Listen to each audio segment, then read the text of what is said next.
Hi guys, this is Maluchip and welcome back to Dauntless. Another week went by, the new patch notes for 0.6.2 are out, and as every week in this news bulletin we are gonna run through them and see what changes are awaiting us for, well, Christmas is coming up ahead, or maybe something they're gonna throw at us for New Year, who knows. Let's take a look.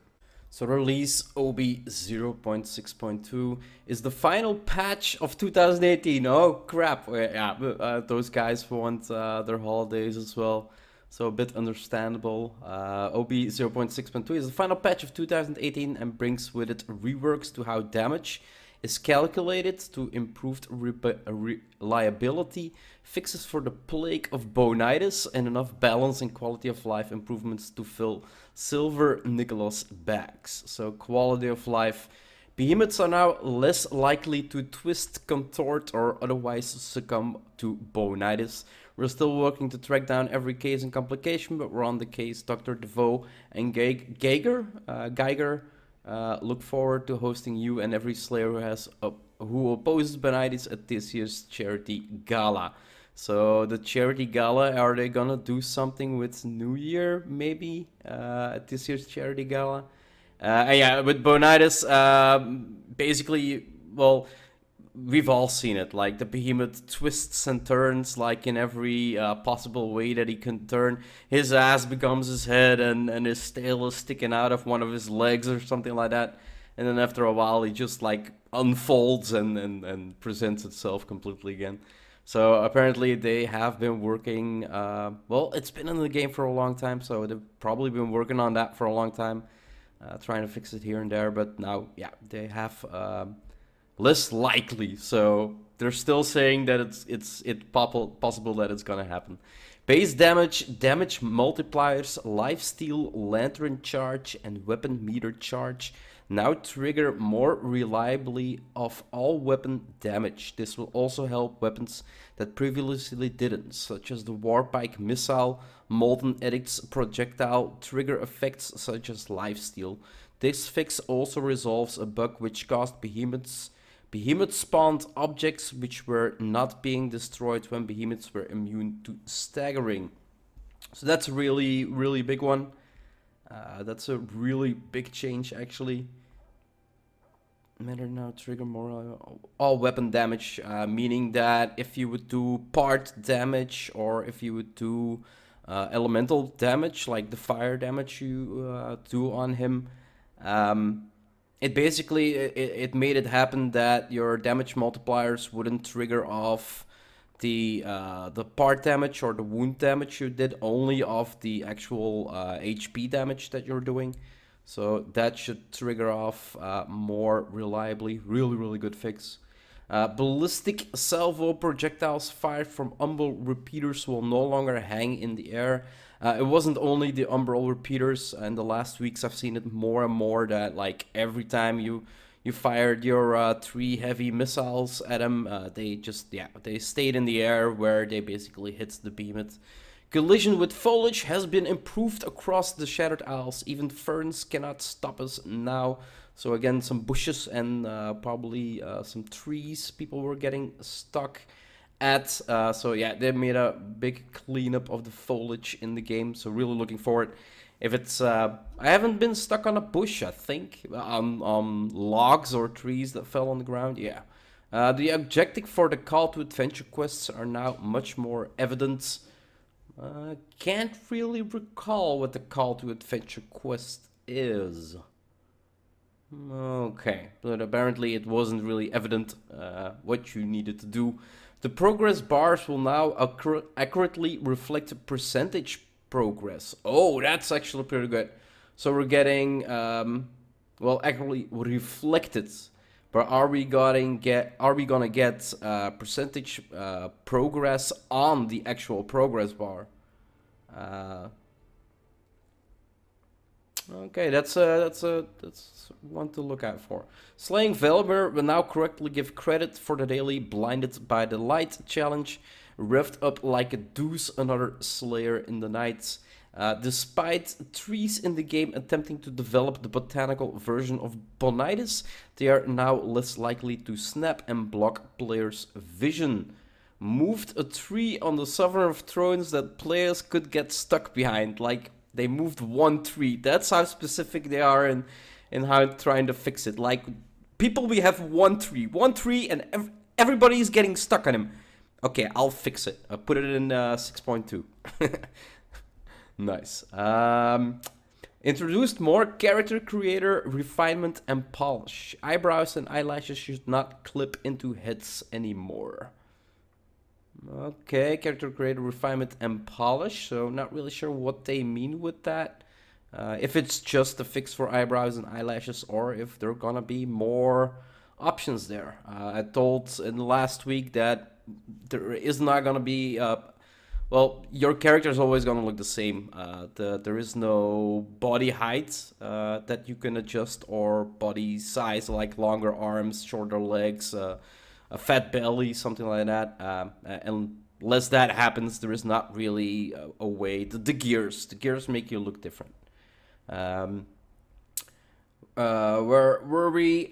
Shrike and Scraff will look more natural when flying away. I've seen Shrike fly away a couple times today. Didn't look really unnatural. Okay, there. Fix the bug where the guild nameplate would not be shown below some players' names. It is now easier to break Riftstalker's tail and legs.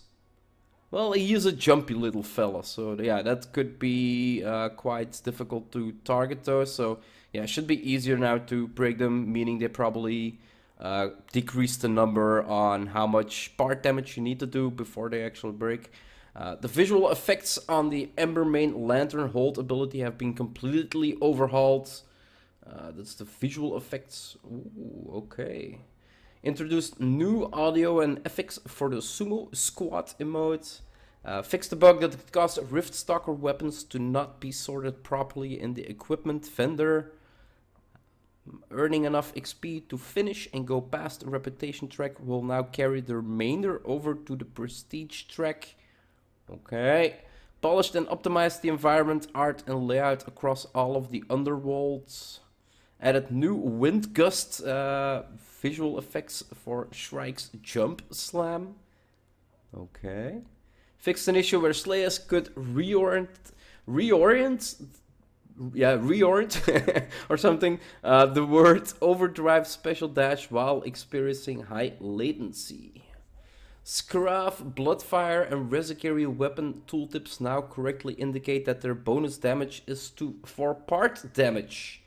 Okay, yeah, that's maybe a good one. Rezikiri was pretty good, but the Scraff and the Bloodfire, I'm not really sure about that.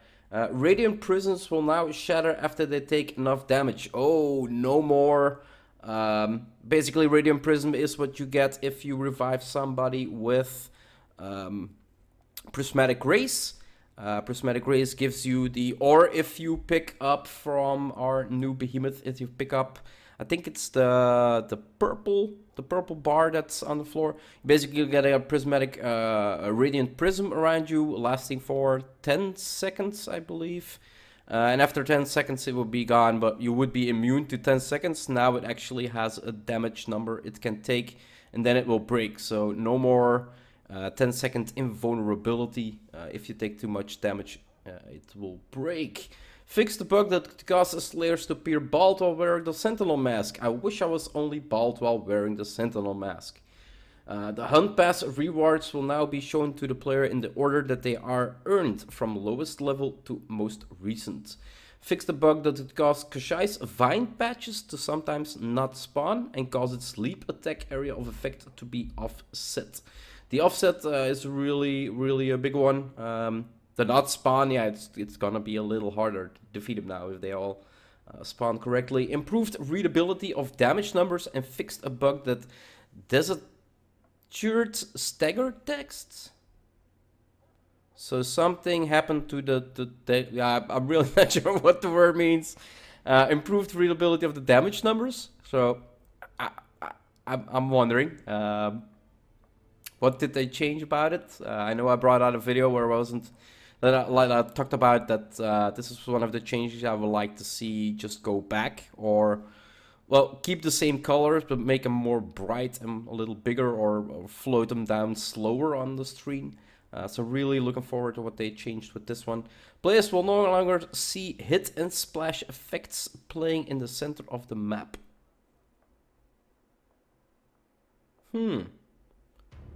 Can't say that I know that for sure. Fixed an issue where stack counts of effect could display incorrectly on their icons. Okay, so you get an icon, but yeah, the stack count or the effect was for something else. Balance changes. Velamir balance and difficulty tuning. Improved audio and sound cues to better inform when attacks are starting and ending. Sped up the orb projectile movement. Oh, okay. Put radiant AoE blasts on the teleporter entrances.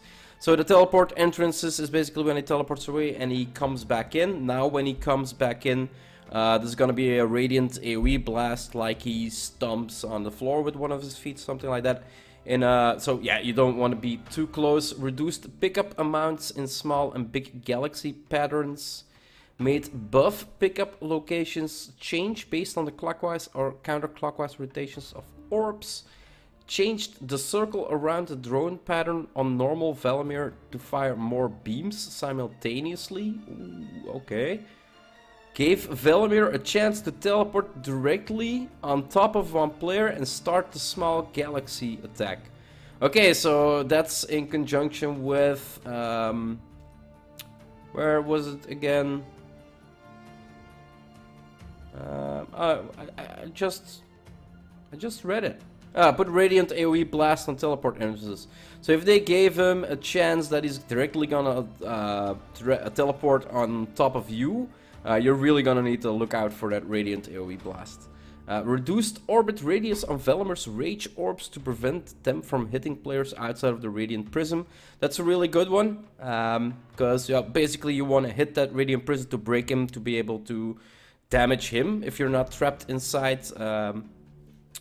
And the orbs were actually flying like just outside of the barrier, the Radiant Prism, making you get hit while you were trying to break it. Koshai weapons now activate after 6 seconds, down from 8. Okay, that's a good one. Riftstalker weapons only stack up to 8 orbs. Damage bonus reduced to 2.5 per orb, down from 3%. What? Is this bonus damage? Well, yeah, this is Riftstalker weapon only stack up to 8. Okay, I do have to say, with repeaters, 8 was the maximum I could get. Like, getting 9 or 10, that was like...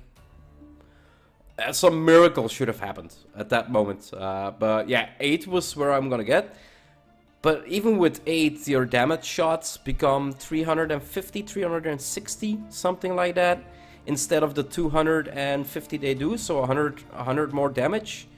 And now they're gonna do, yeah, even less damage. I was even feeling that repeater damage was a little bit too low, because sometimes, especially on the latest behemoths, it's really hard to break parts with repeaters. Like, people usually break it before you can help, but yeah, it's not gonna be you breaking them most of the time if you really focus on the same part. So Velamir weapons now deal 550 damage on proc, up from 400. So Velamir weapons, yeah, got a huge buff. That's nice. Jingle Bells sounds will play on Silver Nikola and the Golden Bells armor transmog targets. This decreases sneak by 2 and increases charisma by 34. Then the no issues behemoths may occasionally walk or move in irregular patterns. Fix this by slaying them. No, you just told us at the top that they're less likely to twist, so you're fixing them. Anyway, those were the patch notes for this week. It doesn't really... Yeah, I'm not really sure. Is there gonna be a New Year's event? That's something we took out. Repeaters got... well, the Prism for repeaters got a downgrade. Some good fixes, just quality of life. It's really quality of life. So this is the last one we're gonna get this year. I kinda was thinking we were gonna get something for New Year. But yeah, we'll have to see. Maybe they are just keeping it a surprise. So those were the patch notes for 0.6.2. Kind of hoping that they're still gonna pop something up, but yeah, they're saying that this is gonna be the last changes of this year. So this might actually be the last episode of this year as well. Not really sure. I'm gonna check into the patch notes, see if there is any like real specific content that has changed. And if so, I'll probably bring a before and after. If not, you'll have to see what changes for yourself. Sadly, the holidays are coming up, and I'm gonna have less and less time to actually record myself for a little bit. So yeah, I wish you all the merry best of wishes for the holidays that are coming up, whichever holiday you may celebrate. Hope you enjoyed this episode, and I'll see you in the next one. Bye bye.